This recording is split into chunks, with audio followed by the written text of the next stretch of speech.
C'était le plus grand retour de l'histoire de la politique américaine. Oui, rien ne s'en approche. Il était fini, puis il est revenu, mais il doit maintenant régler des comptes. Ce n'est plus seulement une question d'être au centre de l'attention. Il s'agit aussi de se venger de ceux qui ont essayé de lui mettre des bâtons dans les roues. Troisième mandat? Je pense qu'ils font ça pour troller. Je veux dire, il faut y prêter attention.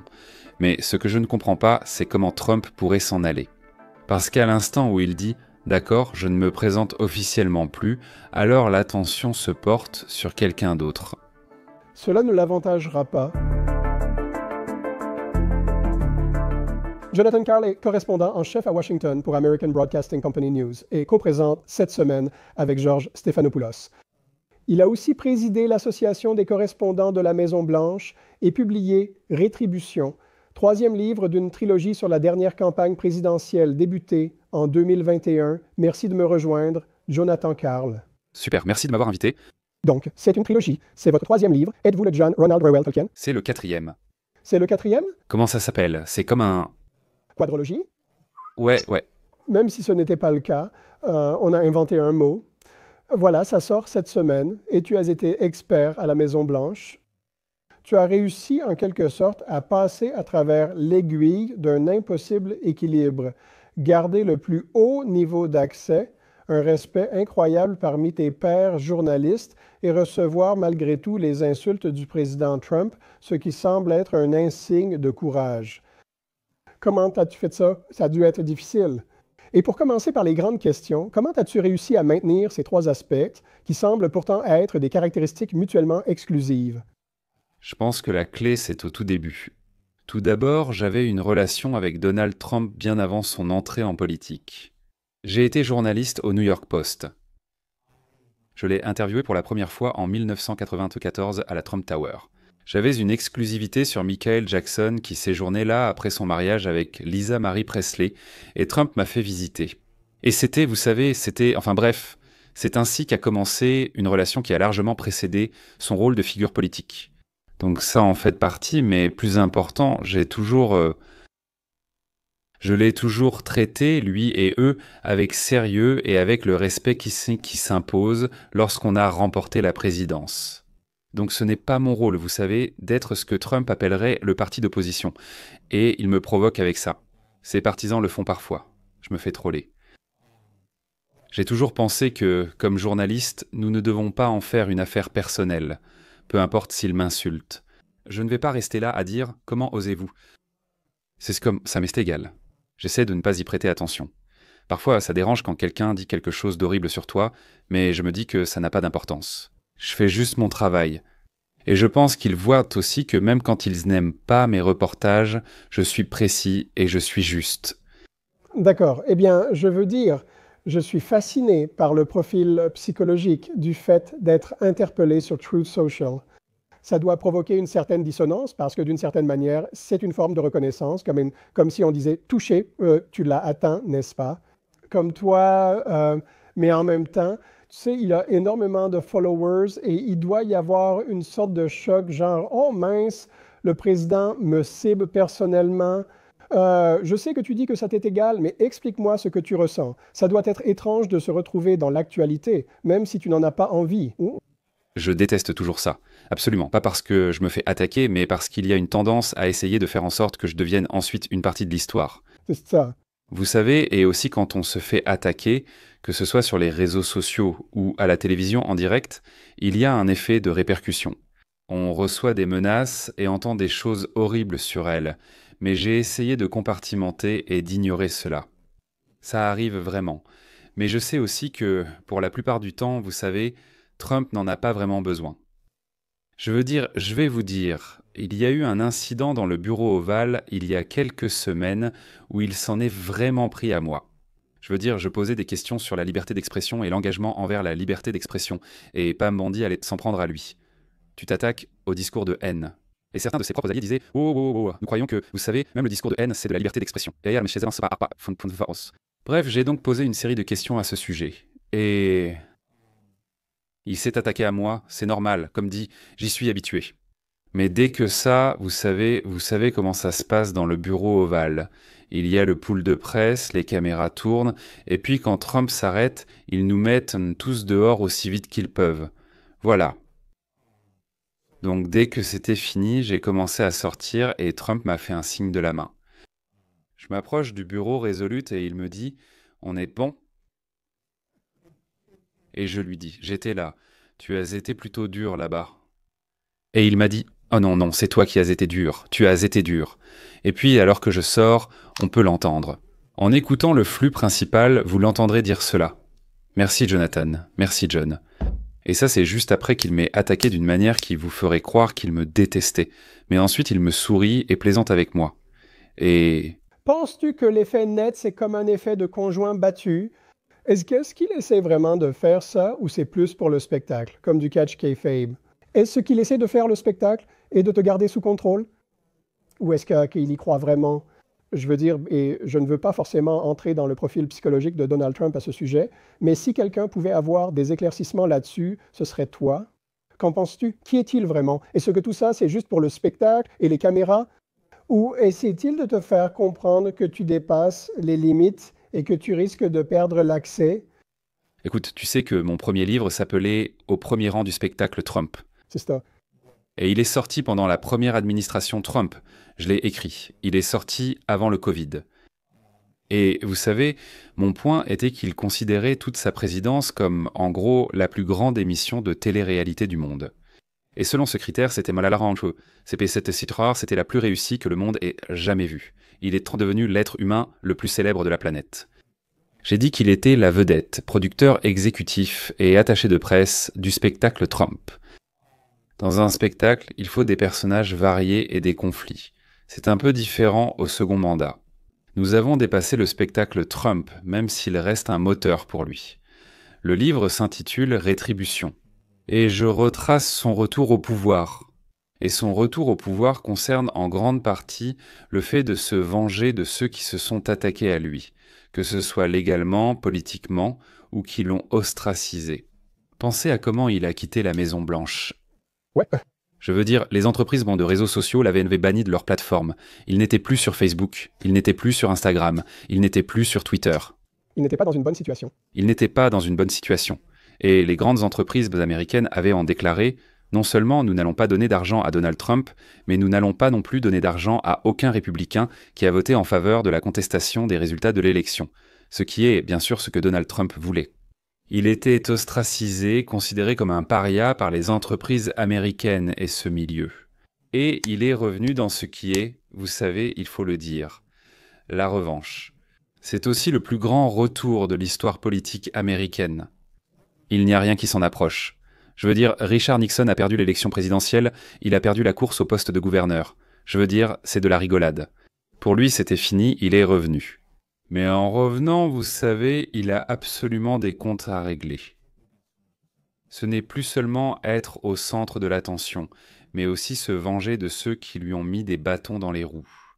Avant d'aborder la vengeance, qui est selon moi, comme vous l'avez dit, le thème principal et qui en a surpris plus d'un, cette révélation, tout ce discours, et on a entendu tellement de discours de Donald Trump au fil des années que dans ce cas-là, ce n'était pas de l'hyperbole.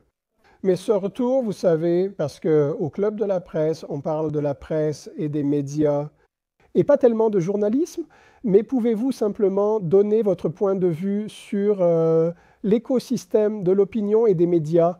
Vous savez, sans certains médias très favorables, que ce soit des podcasts indépendants, des chaînes d'information en continu, des influenceurs sur les réseaux sociaux, il me semble que Donald Trump n'aurait pas pu faire cela tout seul, n'est-ce pas? Qu'en pensez-vous? Cela paraît contraire aux normes journalistiques. On se retrouve dans un espace médiatique étrange. Qu'en pensez-vous? Eh bien, écoutez, je pense que c'est quelque chose dont les gens parlent depuis qu'il a commencé à se présenter. Et je me souviens que j'ai fait la première interview de Donald Trump sur un grand réseau pendant la campagne, 2016. C'était en fait en août 2013. Donc c'était bien 2 ans avant qu'il ne descende l'escalator. Je suis allé en Iowa. Il allait en Iowa. C'était une semaine d'actualité calme. Je me suis dit, tu sais, pourquoi pas? C'était pour cette semaine. On a diffusé 5 minutes. J'ai passé une demi-heure avec lui. Et c'était une conversation bonne et intéressante. Je ne lui ai pas demandé, ce n'était pas uniquement. En fait, il y a une partie de l'entretien que nous n'avons finalement pas diffusée parce que, vous savez, c'était presque une demi-heure avec lui. En 2013, je lui ai demandé si vous vous présentiez à la présidence, quel serait votre slogan. Il a dit « Rendre l'Amérique grande à nouveau ». Je veux dire, ça aurait pu être bien parce que j'étais surtout en train de lui demander ce qu'il pensait des autres candidats, ce qu'il pensait, vous savez, des démocrates. J'ai passé en revue et je lui ai demandé à propos de chacun d'eux, toi, Ted Cruz, Marco Rubio, Paul Ryan, tous ces noms, certains venant du Parti démocrate. Il s'intéressait alors à la politique sans y être vraiment engagé. Oui, oui. Mais écoute, je pense qu'on peut dire une chose et j'ai reçu beaucoup de critiques pour cette interview de la part de certains, du genre « Pourquoi tu prêtes attention à Donald Trump ? Pourquoi tu le prends au sérieux ? Il ne se présentera jamais à la présidence. Il essaie juste d'augmenter l'audience de The Apprentice ou peu importe. Et tu sais, j'ai dit, j'écoute, ce gars est là dehors. Il va en Iowa. Il reçoit un très bon accueil, je pense que ça vaut au moins la peine de lui parler. » Ensuite, un est devenu un spectacle pendant les 2 années, suivant l'annonce de sa candidature à la présidence. Bien sûr. Vous savez, bien sûr, la télévision par câble diffusait son discours, en particulier CNN, qui diffusait ses discours en direct.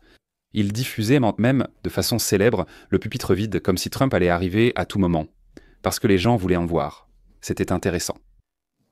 Vous aviez ces candidats formatés, que ce soit Hillary Clinton ou Jeb Bush à l'époque, qui répétaient sans cesse le même discours, faisaient très peu d'interviews et étaient extrêmement disciplinés dans leurs propos.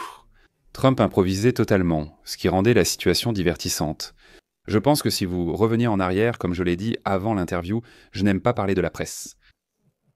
Et je déteste quand les gens disent « Eh bien, quoi ?» Mauvaise interview, mon ami. Et les médias, pourquoi font-ils cela? Mais qu'est-ce que les médias exactement? Comme Brian Glenn. Qu'est-ce que c'est? Je vais prendre ça, les médias. Autrement dit, comme les grands médias traditionnels. Comment appelle-t-on ça? Les médias traditionnels, ou le terme que tu veux. Je pense qu'on peut dire qu'à l'époque où Donald Trump est apparu pour la première fois sur la scène, en tant que candidat, il y a eu une couverture médiatique massive de Donald Trump parce que c'était un spectacle. Il était unique. Couvrir quelqu'un qui fait sensation, c'est bien. Mais il n'y avait pas assez de journalisme d'investigation. Je vais vous donner un exemple. Ce n'est pas seulement la presse. Vous vous souvenez d'American Bridge? Ce groupe, ils font des recherches d'opposition sur les candidats. Ils ont produit un livre. J'en avais la version reliée. Je l'ai dans mon bureau. Ils ont publié un livre début 2016 opposé, avec un chapitre sur chaque candidat républicain majeur. Donc vous pouviez parcourir et voir, vous savez, ce que les... Tu as donné un coup de pied au chien? Ouais. Que ce soit tous ces noms que vous savez, Rick Perry et... Évidemment, Ted Cruz, Lindsey Graham, Jeb, toutes ces personnes. Aucun chapitre sur Donald Trump. Ils n'avaient rien sur Trump car ils ne pensaient pas qu'il se présenterait. Ils étaient sérieux, ils étaient sérieux et c'était un peu partout pareil. Avant une campagne présidentielle, un important travail d'investigation est mené sur tous les candidats potentiels. Et peu de gens, ce n'est pas seulement les médias, pensaient tant que Trump allait vraiment être candidat. Au moment de vos investigations sur Trump, il était déjà le favori pour l'investiture républicaine. Je me souviens avoir été à un dîner en 2016 et son nom a été mentionné et un ami qui recevait a dit « Non, on ne va pas en parler, c'est une perte de temps. » Il n'en parle pas car cela n'arrivera jamais. Ouais. Alors, est-ce que ça a marché? Je veux dire, est-ce que tout le monde en parlait ou est-ce que personne n'en parlait? Ouais, je veux dire, tu sais, je dirais que tu fais partie du haut du panier de ceux qui ont accès et qui rendent compte de manière assez juste parmi les personnes ayant un accès de premier plan à la Maison-Blanche. Je pense que tu reçois beaucoup de critiques des gens. Tu es critiqué par la droite parce que Trump t'insulte et tu reçois des critiques de la gauche parce qu'ils pensent que tu jettes de l'huile sur le feu. Mais tu sais, c'est presque comme si Trump avait un effet de jiu-jitsu sur les médias ou la presse en les laissant tomber dans son piège. Et puis, tu sais, quelqu'un dit quelque chose d'un peu critique et il peut les montrer du doigt. Je suppose que pour toi aussi, ton objectif essaie de rester sérieux, mais il doit bien y avoir des moments où tu n'arrives pas à croire ce qui sort de la bouche de Trump ou de ses sbires. Et tu sais, ce que je fais est très différent de ce que je ferais si je dirigeais une chaîne câblée, ce qui, Dieu merci, n'est pas le cas.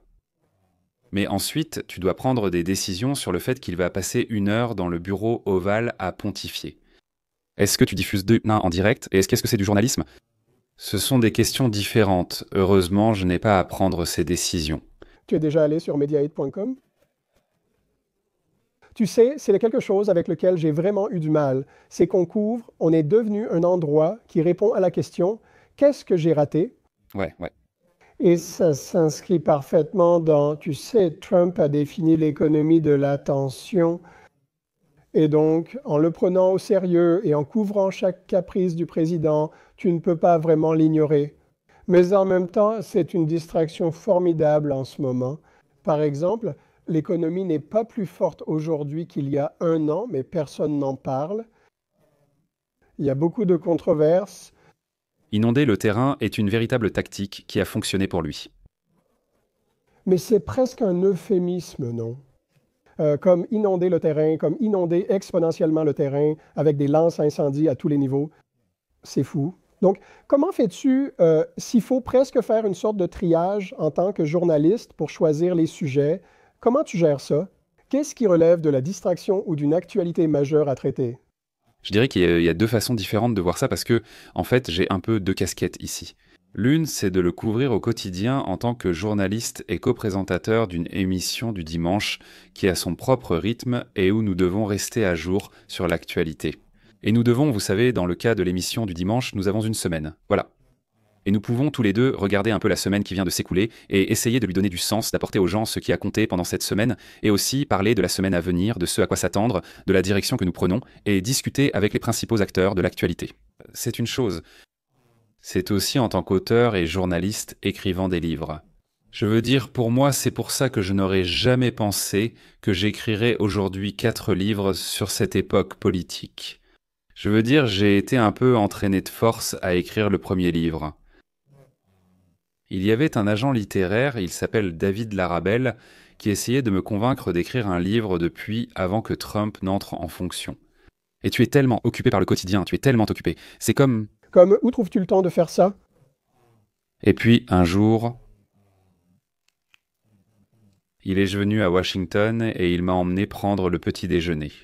Et avant même que nous ayons commandé le café, il a glissé un morceau de papier de l'autre côté de la table. Je l'ai regardé et il était écrit dessus « J'aimerais encore avoir ce papier ». Le texte disait juste « Première loge au spectacle de Trump. Voilà ton titre, fais-le ». Et je l'ai fait. J'ai mis tout mon cœur et mon âme dans l'écriture de ce livre. Et ma motivation à ce moment-là, c'était que je pensais être témoin de quelque chose que personne n'avait vraiment vu dans l'histoire américaine. C'est ça. Et je ne voulais pas tellement porter un jugement, vous savez, ce n'était pas un pamphlet. Je n'étais pas là pour encenser ou enterrer quoi que ce soit. Tu ne parlais pas à des convaincus, c'est rare. Je voulais permettre aux gens, plus tard, de répondre à la question. Qu'est-ce que ça faisait d'être là-bas? Mais une fois que j'ai fait ça, j'ai compris que c'est une façon de gérer le poids de tout ça. C'est de prendre du recul, d'écrire un livre. Et en écrivant un livre, tu reviens sur tous ces événements qui te sont tombés dessus comme des lances à incendie. La fameuse vue à 30 000 pieds d'altitude. Et essayer de comprendre ce qui comptait, ce qui a percé et ce qui, tu sais, compte vraiment. Oui, mais c'est difficile, je veux dire, c'est brutal. Et au quotidien, c'est vraiment dur.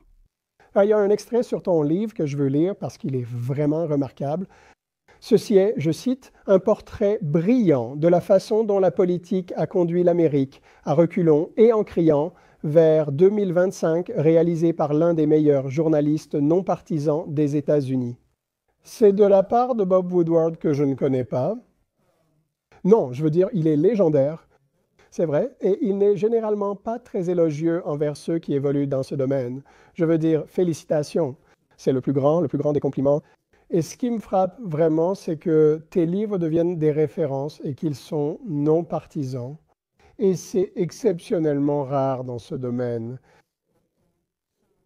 Je pense que cela ajoute de la valeur. Donc, quand tu dis écrire des livres sans vision globale et cherchant ce qui ressort, il doit aussi y avoir logique et raison. Et ce ne sont pas des convictions partisanes, mais certains pourraient le penser. Comment as-tu réussi à garder ta voix dans un climat de plus en plus polarisé, nous contre eux, surtout dans l'écosystème médiatique? Comment as-tu pu faire cela? C'est difficile. Certains entendront ce que tu dis et diront « Oui, il est non partisan. Il y a des gens comme ça. » Et d'ailleurs, j'ai reçu ça aussi bien de la gauche que de la droite. Je veux dire, en ce moment, les voix les plus fortes viennent de la droite, mais avant, elles venaient donc de la gauche. Je veux dire, tu te souviens quand j'étais le correspondant principal à la Maison-Blanche pour Barack Obama? C'est ça. Et je posais certaines des questions les plus directes et les plus difficiles dans la salle de presse, et je révélais des histoires sur des choses comme, tu sais, tous les problèmes avec l'Affordable Care Act et le site web, et, tu sais, les questions sur la façon dont les fonds de relance étaient dépensés et tout ça. Et les gens disaient, tu sais, enfin, j'étais assez durement critiqué, tu sais, par la gauche, tu vois. Et maintenant, eh bien maintenant, ça peut venir. Ça peut venir de la droite Make America Great Again. Mais écoute, moi, je pense que c'est juste savoir que les gens vont me parler. Je vais les traiter équitablement. Je vais les représenter fidèlement, je vais essayer de comprendre d'où ils viennent et, tu sais, de le montrer. Laisse-moi te donner un exemple tiré de ce livre. Il y a un certain nombre de personnes qui se sont exprimées totalement officiellement. Nous, d'habitude, qui ne le faisons souvent pas, tu sais, parfois oui, mais pas de la façon dont ils l'ont fait pour ce livre. Hunter Biden, avec qui je parlais tout au long de la campagne et avec qui je me suis entretenu avant l'élection et après que son père s'est retiré. Je suis allé en Californie parce que je voulais lui parler, avant que nous sachions qui avait gagné l'élection. Je voulais que ce soit influencé par le gagnant ou le perdant. Et j'ai passé plusieurs heures avec lui, juste tous les deux, à passer en revue tout ce qui concernait la campagne. Pourquoi? Hunter Biden? Parce que Hunter Biden était la seule personne qui parlait à Joe Biden tous les jours, plusieurs fois par jour, pendant toute la durée de... Hunter était devenu sa muse, son animal totem et son supporter. Et Hunter ne donnait pas d'interview, il ne parlait à personne, mais j'ai développé cette relation. Je parlais sans cesse à Bannon, sauf durant ces 4 mois de prison. Et j'ai eu des heures et des heures de conversation avec Bannon après sa sortie de prison. Donc parfois, je devais en quelque sorte coordonner ces deux conversations. Je parle à Bobby Kennedy, le voici officiellement. Nancy Pelosi a accepté de faire une interview avec moi avant l'élection. Encore une fois, c'est important pour moi d'obtenir les observations des gens avant que nous connaissions les résultats, parce qu'après, tout est influencé. Et elle a accepté de s'asseoir avec moi pour une longue interview, à condition qu'elle soit utilisée après l'investiture du prochain président, pour le livre. Alors pourquoi ces personnes me parlent-elles? Parce qu'elles savent que je veux leur parler, pas parce que je veux les piéger. Je veux savoir d'où ils viennent. Vous faites du reportage, vous faites du journalisme et vous essayez de découvrir l'histoire derrière l'histoire, afin que lorsque cela éclatera vraiment, vous ayez créé un récit réaliste aux yeux des gens.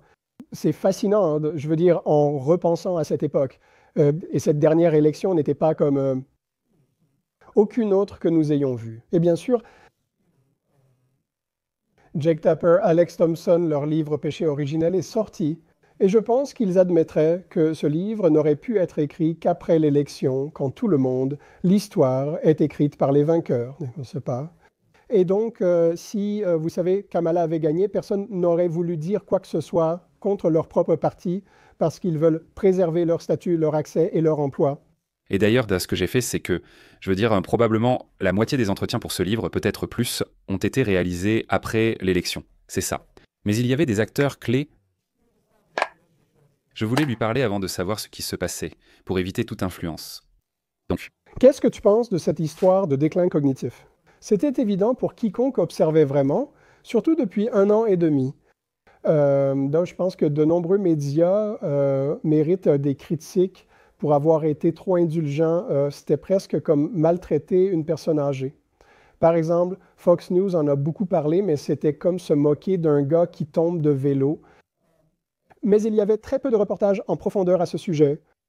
Est-ce que tu es un peu circonspect par rapport à ton genre de reportage? Réaliser des reportages à cette époque avec le recul? oui, je pense que chacun devrait réfléchir et critiquer sa façon d'agir, surtout à cette époque. J'ai une vision différente de l'histoire de Biden, et il y a de nombreux reportages à son sujet. Je veux dire, il y a, vous savez, je pense que tout ce drame shakespearien autour de sa décision d'abandonner, eh bien, Vous rapportez qu'en gros, il était vraiment isolé, qu'il n'était pas, je veux dire, même Jeff Zients, son chef de cabinet, n'était même pas impliqué. lors de la réunion où il décide d'arrêter, il ne prévient Heinz qu'après coup. C'est surprenant. Au fait, Jeff, j'abandonne la course. Au fait, chef de cabinet, tu devrais être au courant, prépare ton curriculum vitae. C'est juste pour info. C'est du remaniement. Oui, non, c'est vraiment intéressant. Mais écoute, je ne pense pas qu'il y avait un grand réconfort concernant Joe Biden. Je pense que tout le monde a vu ce qui se passait. À l'écran de télévision. J'ai donc raconté dans le livre en m'asseyant, j'ai eu une interview cette semaine avec Chris Coons, qui était le coprésident de Biden et l'ami de Joe Biden et tout ça. Le dimanche après le débat de CNN. Le débat a eu lieu jeudi puis dimanche. Et il essaie un peu de me dire que la campagne va en fait mieux après le débat. Oui, nos collectes de fonds ont augmenté. Les sondages instantanés montrent que beaucoup pensaient que Trump mentait. Et tu sais, je suis là, mec, vraiment. Donc pour moi, et je suis assez direct dans le livre. Je dis qu'il ressemble un peu à Baghdad Bob, le porte-parole de Saddam Hussein qui tenait une conférence de presse à Bagdad, alors que les troupes américaines entraient dans la ville. En arrière-plan, en quelque sorte, leur... Les infidèles seront vaincus. Tu vois, je veux dire, il y avait donc certainement des acteurs majeurs au sein du Parti démocrate qui détournaient le regard et ne parlaient pas de ce que le monde voyait. Mais je ne pense pas que l'idée que Joe Biden était complètement à côté de la plaque en coulisses, d'une manière qui dépassait tout ce qu'on voyait devant les caméras, soit vraie. Je pense que c'est une erreur. Je ne pense vraiment pas que ce soit le cas. Il avait perdu sa vivacité et s'était raidi, ce qui était évident pour tous. Mais le déclin cognitif, c'est plutôt qu'il ne répétait pas sans cesse que le Canada devait devenir notre 51e État. C'est encore autre chose. Je pense que chaque président élu finit dans ce que j'appelle la bulle de la flagornerie, entouré de gens. Et vous savez, pour revenir à l'administration Trump, et vous... Puis-je interrompre une seconde? Parce que je veux faire un point important sur Biden que j'ai vraiment documenté dans ce livre. Les interactions de Biden avec Donald Trump, en commençant par la fusillade à Butler et en terminant le 20 janvier lors de l'investiture, sont fascinantes. Et j'ai fait beaucoup d'efforts pour essayer de rapporter ce que les deux disaient.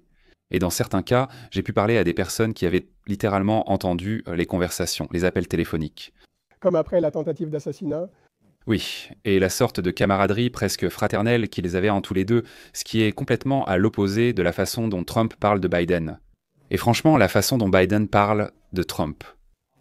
Mais je pense qu'il y a un aspect de Biden qui est sous-estimé, c'est que sa présidence va être examinée de façon très critique par les historiens, parce que la façon dont il a géré la transition avec un gars qui a refusé de lui accorder ce que tous les autres présidents avaient en effet lors d'une transition. Je pense que c'était assez significatif. Il a fait preuve de grâce, là où Trump n'en a montré aucune. Il a fait preuve de grâce, il a été honorable et d'ailleurs il était tout à fait lucide en faisant tout cela. Je veux dire, Il a vu Trump 2h30 en novembre dans le bureau ovale. Et les seules personnes présentes en dehors de Trump et Biden étaient Jeff Zients et Susie Wiles. c'est fascinant. Donc, je veux revenir au livre.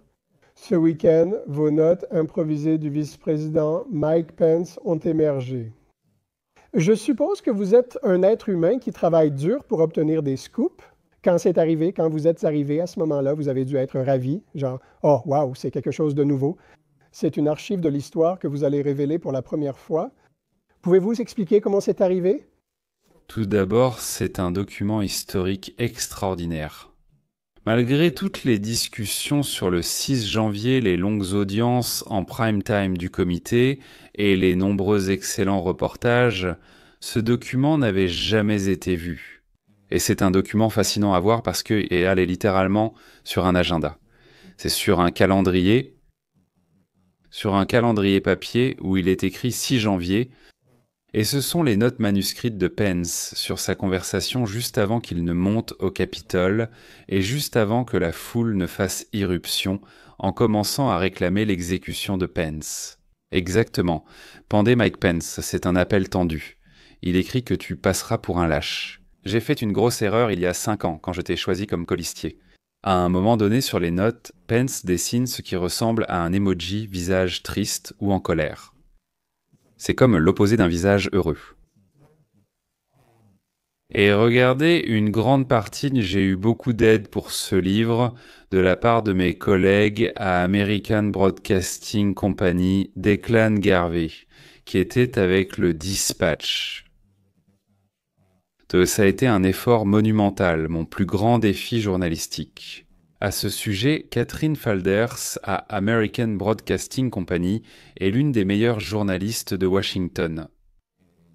Et elle a fait un travail absolument remarquable sur les enquêtes et le suivi juridique, et elle a joué un rôle clé pour mener cela à bien. Si c'est bien, tant mieux pour vous deux.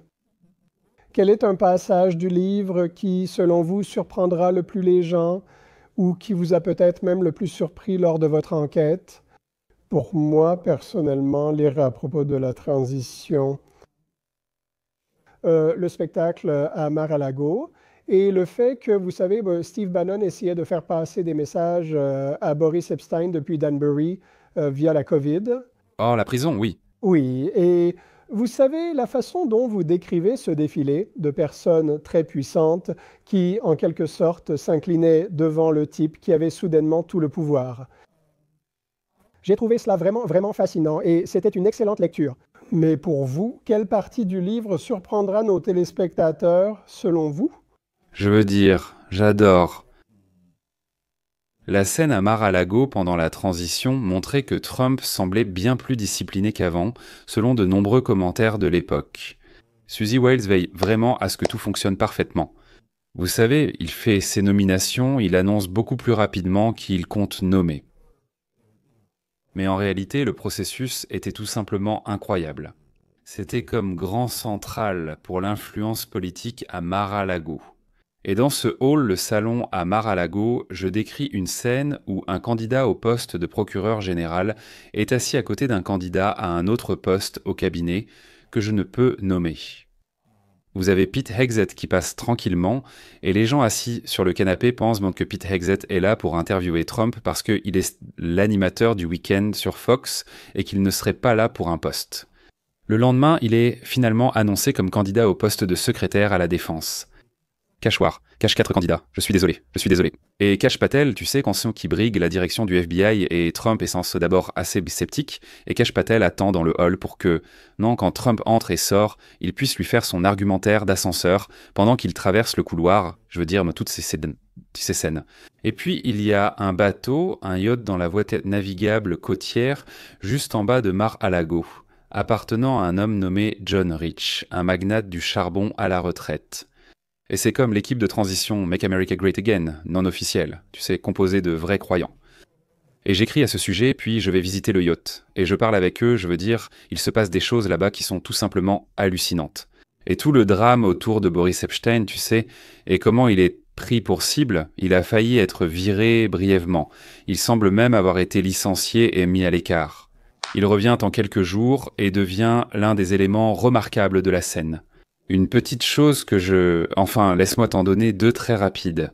Quand Pelosi rencontre avec Biden après qu'elle soit passée dans l'émission Morning Joe et qu'elle lui ait planté le couteau dans le dos en disant qu'il doit prendre une décision. Le gaz a déjà décidé qu'il reste. Et c'est la dernière vraie conversation que Joe Biden et Nancy Pelosi ont eue. Cela se passe en juillet 2024 lors d'une réunion secrète. Personne ne sait que cela a lieu. Pas même le personnel de l'aile ouest. L'une des assistantes de Biden, une amie proche de la famille et collaboratrice, Annie Tomasini, est littéralement la seule à être au courant et fait en sorte que Pelosi puisse arriver discrètement, non pas par l'aile ouest, mais par la résidence. Vous savez, c'était l'aile est avant qu'elle ne soit détruite. J'ai décrit où la réunion a eu lieu, dans le salon ovale jaune à l'étage, avec vue sur la pelouse sud et le balcon Truman. Et à la fin de la réunion, gardez à l'esprit qu'il n'y avait que 2 personnes dans cette réunion. À la fin de la réunion, ils sont tous 2 très catholiques. Ils sont vraiment, À l'ancienne. Ils sortent des chapelets. Chacun d'eux a un chapelet avec lui. Oh, waouh, une pièce de chapelet, et ils récitent pour une prière ensemble. Oh, donc ça me touche vraiment, beaucoup. Et maintenant, ils sont comme des ennemis pour toujours. Mais avant de se séparer, ils ont ce moment, tu sais, où ils sortent les chapelets. Et tu sais, C'est incroyable. Tu sais, beaucoup de gens... je voulais t'en donner un autre, mais on attendra. Il y en a un autre. Hmm. Dernière question. Revenons à l'équipe de presse de la Maison-Blanche. Je te demande ça parce que tu étais si proche d'eux et tu as mentionné la rumeur selon laquelle, sous la direction de Suzy Wiles, l'équipe Trump pour un second mandat est bien plus professionnelle. Je trouve que l'équipe de communication de la Maison-Blanche est plus disciplinée. Ils sont beaucoup plus stricts et pourtant ils s'engagent de manière très agressive dans le trolling de leurs adversaires d'une façon vraiment puérile et immature. Comment l'Amérique ou le corps de presse devrait-il gérer cela? C'est comme s'ils ne se prenaient pas trop au sérieux, mais ils sont vraiment doués pour se moquer des gens de façon inspirée. Alors, laissez-moi peut-être vous surprendre un peu. Alors, je pense que Caroline Leavitt est la secrétaire de presse la plus efficace que Trump ait eue. Et il y a deux choses que l'on recherche chez un secrétaire de presse. Le secrétaire de presse a-t-il vraiment accès aux infos? Sait-il de quoi il parle? Et connaît-il l'état d'esprit du président? Voilà. Certains secrétaires de presse sont excellents avec les médias, mais ignorent la réalité des événements. Deuxième question. Interagissent-ils avec la presse? Sont-ils disponibles? Eh bien, elles, non. C'est des bêtises. Bien sûr, il y a tout le trolling et tout ça, mais elle reflète son patron. Donc si vous êtes furieux et en colère contre Caroline Leavitt, contre la façon dont elle parle, ce qu'elle dit, son trolling ou peu importe comment vous voulez l'appeler, elle reflète la personne pour qui elle travaille. C'est ça. Elle les représente. Ils l'adorent absolument. Je ne pense pas qu'il y ait un porte-parole qui les tue, en qui il ait plus confiance. Peut-être, vous... C'est une expression claire d'une personne, non? Moi, Sarah Sanders, j'ai compris.